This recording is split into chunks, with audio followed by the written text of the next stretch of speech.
we have the question here. How it will be affecting low-income people, housemates and gardeners? How this situation will affect all the low-income people? That's a question I wish to ask.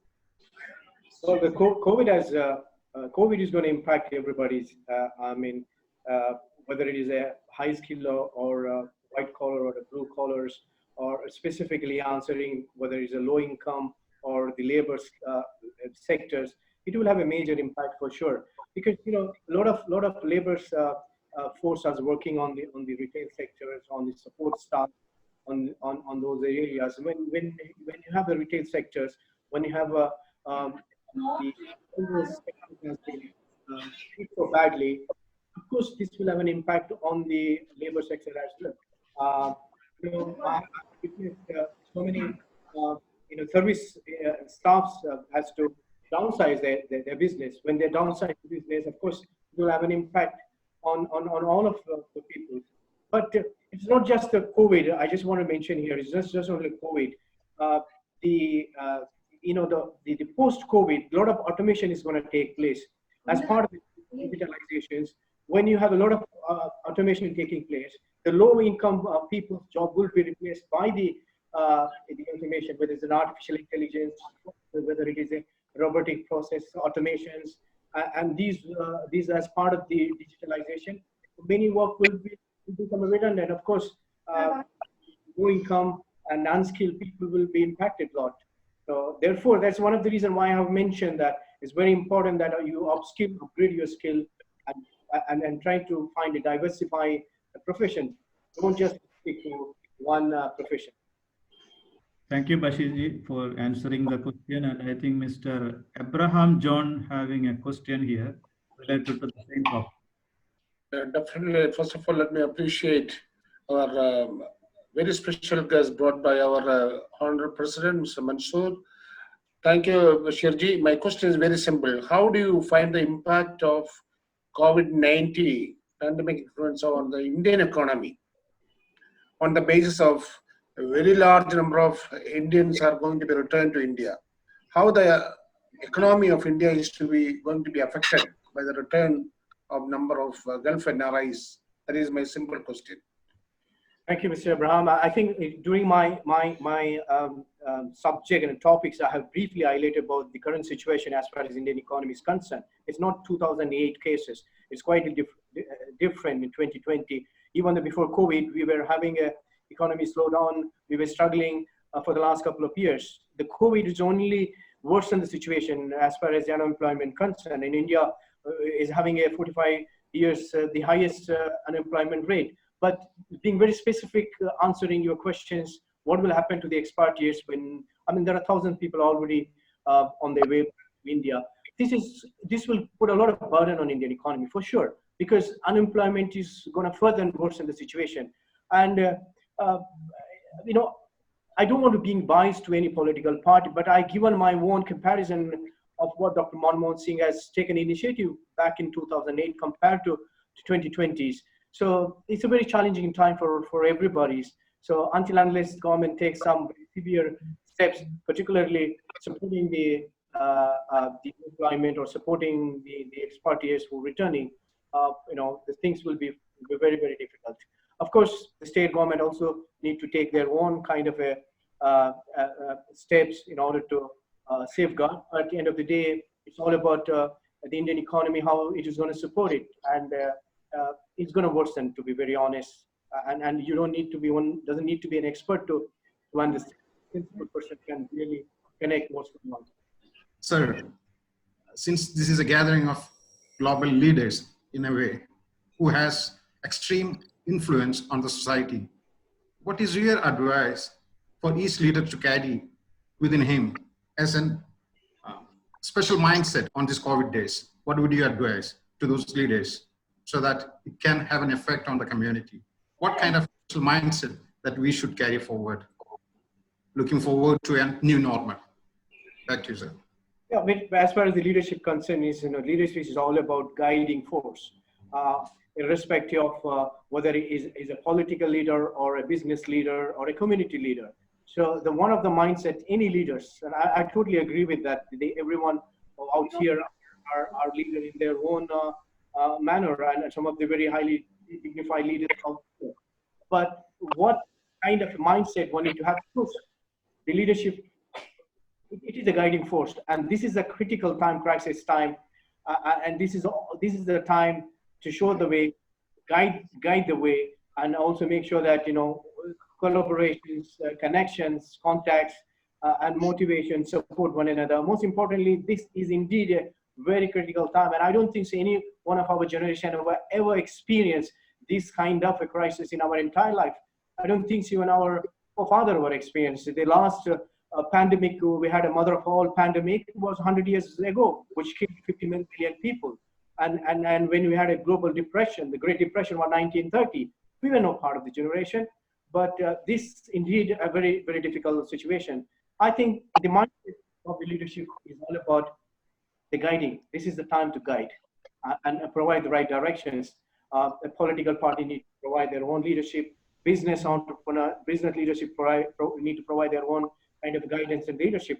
What the IOSC Bahrain has done today, that's what every other organization should do it. I mean, it's not a political gathering today. It is all about understanding the situation, bringing expertise, making sure that you explain and show a way forward. And that's exactly what we need to do it. And today, for me, what the Bahrain IOC leadership has done, that's supposed to be done by anybody else, any other leadership supposed to be. I hope you answered the question. Thank you, sir. If you're in Bahrain, you've got a great opportunity to enroll in e-commerce, because in the government, Bahrain government has launched the e-mall, and that is only allowing the Bahrain citizen and the Bahrain expert. I'm sitting in Dubai. I'm not allowed to enroll in e-commerce business in Bahrain. That's a fantastic way to safeguard the expertise within the Bahrain. Otherwise, the expertise has no limitation beyond border. Sitting in Dubai, I can have my own startup companies in India, and I can have my own startup company in any part of the world. But what Bahrain government is trying to do is encouraging the expertise within the Bahrain. You've got a great opportunities, and then let me tell you that once you have the 5G technology laid out for next to 1.5 years, the experience of the e-commerce will be much different, and that it will boost the e-commerce for certainly to the extent which you cannot even imagine. I just want to give you a quick understanding of what is the 5G technology compared to what you're currently having in a LTE or a 4G experience. If the LTE is going to take 5 to 7 minutes to download a high definition movie, the 5G network is going to take 7 to 10 seconds to download that kind of a. Imagine if you have that kind of an experience, all your experience with e-commerce and the online will be far, far better, user-friendly, and a lot of e-commerce will push for the high definition product catalog, and then every product will be in your doorsteps. Some of the biggest retail sector like a Carrefour, traditionally they have a one leg of business, because you need to walk into their supermarket to do their shoppings, but they're also now pushing a lot of their product through e-commerce. So e-commerce have a great scope and opportunity, particularly people in Bahrain, because government is supporting. Thank you very much, Mr. President. Thank you very much. Just from my side, one question. Anyway, the talk was very informative and you covered all the aspects. But my concern is like there are white collar and blue collar employees. They are on the verge of losing their jobs now. What is the quick solution for them, that either being here in the Gulf or going back to India? Do you have any suggestion that how they can restart their life? I think, very good question also, because somehow I try to highlight the in my topics, because I have explained that which area we need to focus, and post-COVID, the industry will not look for a same skill. And therefore, there is a huge demand for an upskill and a high skill kind of a workforce post-COVID. The market dynamics will change, certainly. The industry's approach will going to be changed. There's a lot of pressure on the workforce, and I'm sure, because of the impact or of the downsides, but what one can do, how we can make yourself more competitive, is by upgrading your skills. So when you upgrade your skills, you are not just sticking to one particular sector, but you are open to work for any other sectors. So see, I don't want to suggest to go back and look for an opportunity. because even India is also facing a huge challenge as far as the unemployment concern. But why can't you got your time now? You have your pace and agilities, abilities to learn many skills. Unlike before, you can have everything. So learn those skills. A lot of opportunities also coming, as I mentioned, that telecommunications industries or digital industries, software industry is going to boom. So why can't you focus on that? So my only suggestion to upgrade your skills, or if required, reskill, have a reskill. Don't just stick to be an accountant or an IT guy. If you want to be a sales manager, you got an opportunity also to move yourself to a sales. If you know how to communicate, you can be in any professions. Thank you so I think much. one last question from Shimban Jalal. Okay. Thank you, President Mansoor Saab and Bashir Saab and all the executive committee of IOC. My question is that, from past and present experiences, can India survive Corona, after the Corona, and even without the Indian National Congress in power? Because both policies are different. And this is my question, that how can India successfully survive without Indian National Congress in power? Policy changes. This is out of context. I think this is out of context of our. Yeah, maybe. Politics versus economy. Maybe he Here, might. Bashir ji specifically said this is not a political meeting. Yeah, No, well, I'm just referring to the policies. no, I got your point, and I can answer without being any, being a political answer. I can be unpolitically. I can answer it. I did a comparison of 2008, and I did a comparison with 2020, and also I have referred why 2008, not just because we were doing well, but because the head of the state happens to be an economist. Now, I don't want to comment anything on the current scenario, but if you ask me, what you think other than Congress, is there any other way? My only answer is being the economist, being the expert, being someone who understands the pulse of India, and give them a try. I mean, do you have any leadership other than who has done 2008? I don't really have an answer. That's a brilliant answer, I must say. Mr. Ansel from Actually, a very good speech. I would say great thankful to you. And my question is like, what would be the impact of standard of living pre-COVID and post-COVID situation? So what would be? It's going to be the same like before, or how do you compare that one? Standard of living has nothing to do with any influence. Standard of living has to do with how you wanted to maintain your post-COVID lifestyle, right? And people are changing it. People are not having that kind of a life that they had before or pre-COVID. Certainly, the consumer sentiment is different, and you or me, our sentiment will change. Before, I wouldn't mind going and spending a lot of money, but I will think twice before going money, because this is very important. Because we all worry about the future of the families, of the children, and we think twice before even putting 1 rupees or 1 dirhams or one dirham, right? So this will change, but this is not going to change forever. But this is based on the situation. Lifestyle has to change. You can't have the same lifestyle, can you? Great.